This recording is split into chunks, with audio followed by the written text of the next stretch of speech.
ओम तरररररररर ओम तरररररर boom.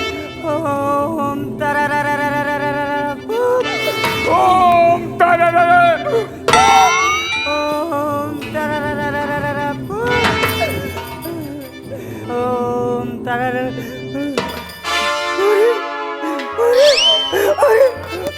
अरे कहाँ गई रे साला। अरे साला कैसा जजमान से पड़ल सारा पंडित जी के श्राद्ध करके चल गई। अच्छा बेटा पंडित रहलस वो छोड़ के चल गईलस। सर्वा जजमान चूना लगा दिया सारा कमाइया चली गई। अरे पंडित भी बड़ी दागे बाद निकल रे।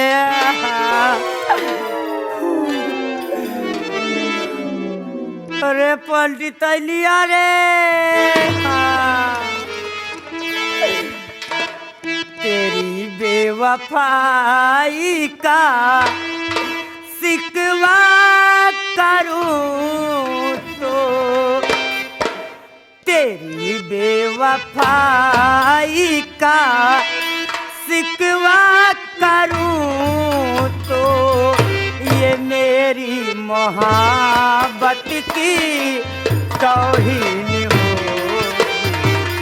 तेरी बेवफाई का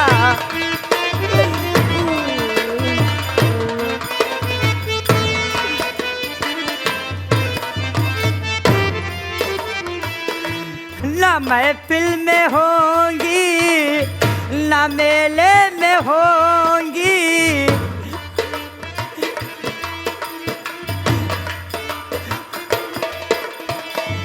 ना महफिल में होंगी ना मेले में होंगी ये आपस की बातें अकेले में होंगी।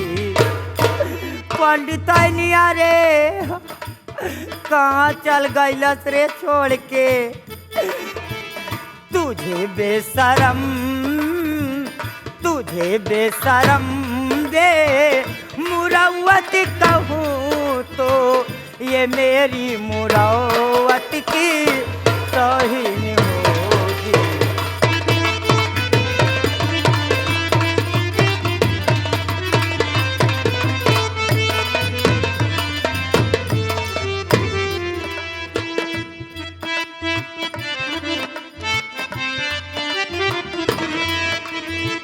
सुना है तेरा और भी एक बलम है। अरे पंडिताली अरे पंडिताली अरे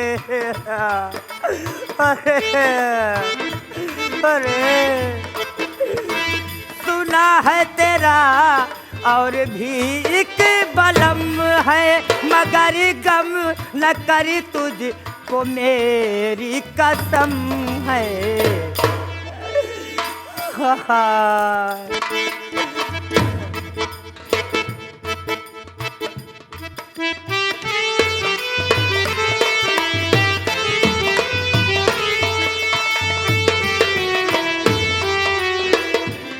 सुना है तेरा और भी एक बलम है।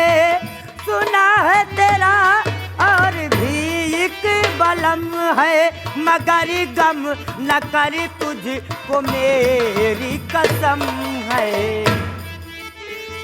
तुझे